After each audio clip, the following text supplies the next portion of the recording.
Hi, and welcome to this week's live in the Launching Life with Autism Facebook group.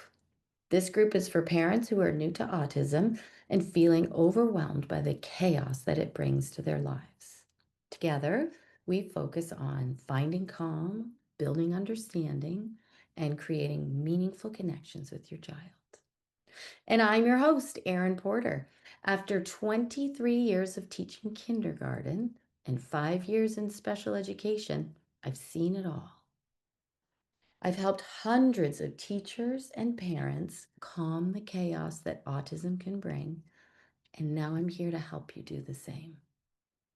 Today's topic, toileting. It's one that so many parents ask me about. Does toileting have you stumped? Have you tried all the traditional methods, schedules, sitting, routines, rewards, and nothing's working? If so, you're not alone. Today, we're going to talk about why I think it's not working. So, if you're struggling right now with toileting, I want you to know that you're not alone. And you're not failing. Now, toileting can't be solved in a single live stream because it's not an isolated issue. It's a symptom of something bigger. My goal tonight isn't to solve the problem, but to help you see it from a new perspective. Because if what you're doing isn't working, you need a different approach. If anything resonates with you tonight, stick around to the end until where I share how you can book a free call with me to talk specifically about your child and your situation. Let's start with a story.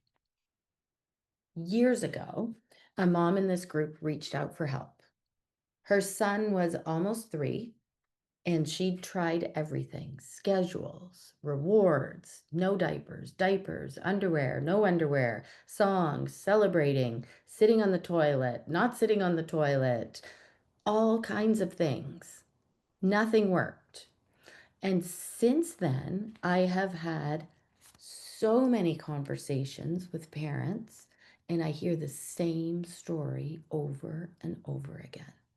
Toileting's not working. Does it sound familiar to you?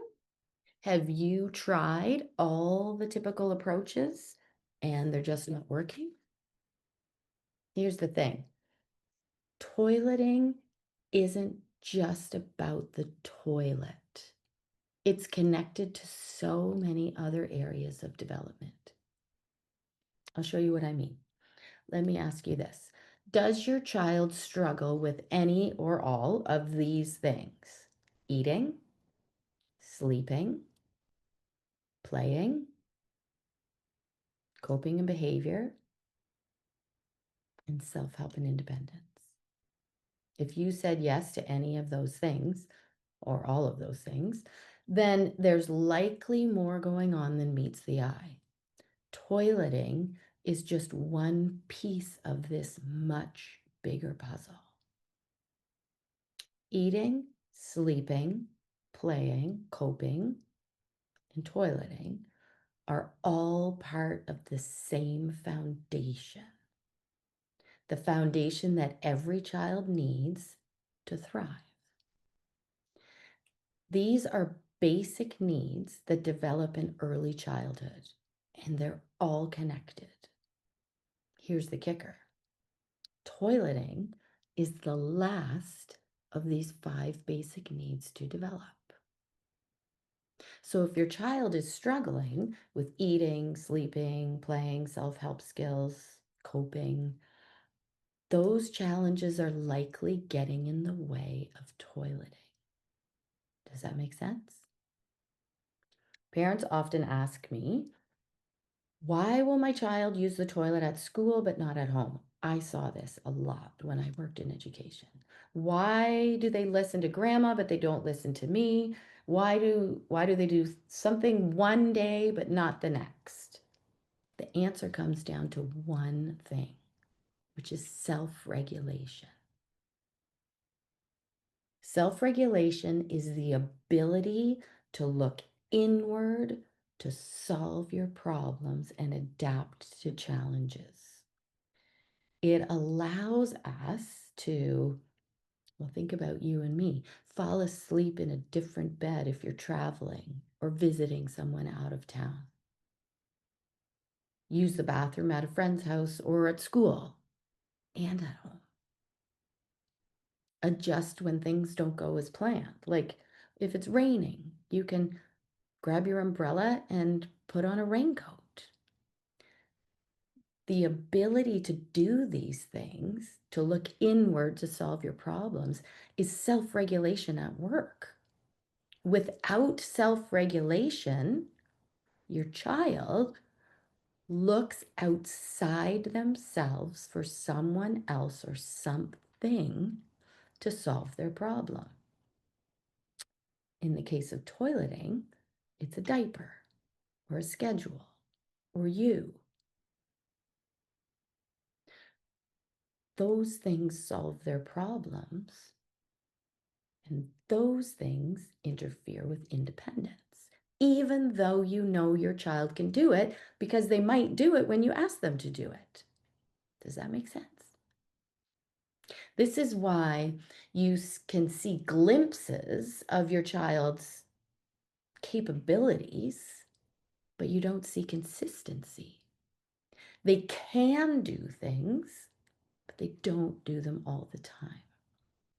And here's the actual truth is that if you're only focusing on toileting, you're solving the wrong problem.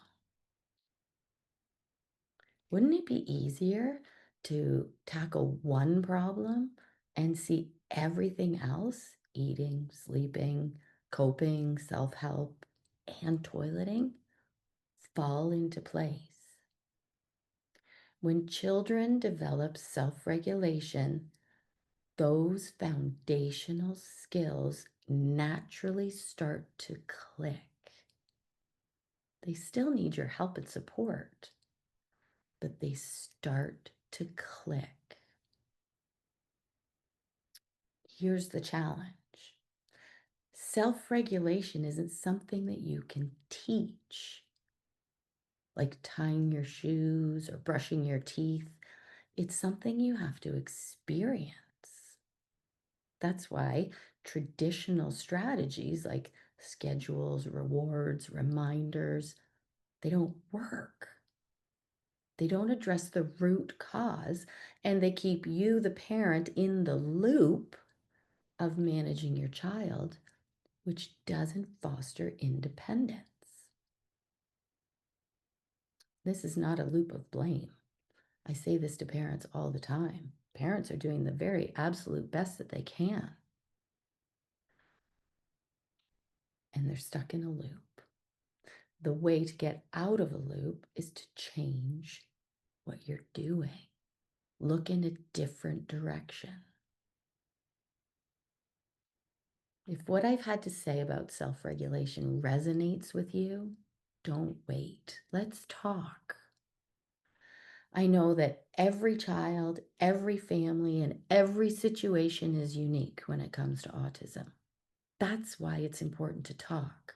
And I offer a free one-to-one call with parents like you to figure out what's really going on and help you move forward.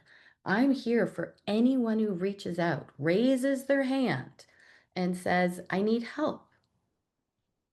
If that's you, just type link below and I'll send you a link so you can schedule a call. Together, we'll uncover what's holding your child back in toileting and create a plan to help them thrive. Not just with toileting, though, in all areas of their life, because those need to click. And remember, I think toileting isn't just about the toilet. If you can see that there's a bigger picture, then let's talk about helping your child build the self-regulation skills they need to succeed. All you have to do is ask. Talk to you soon. Bye.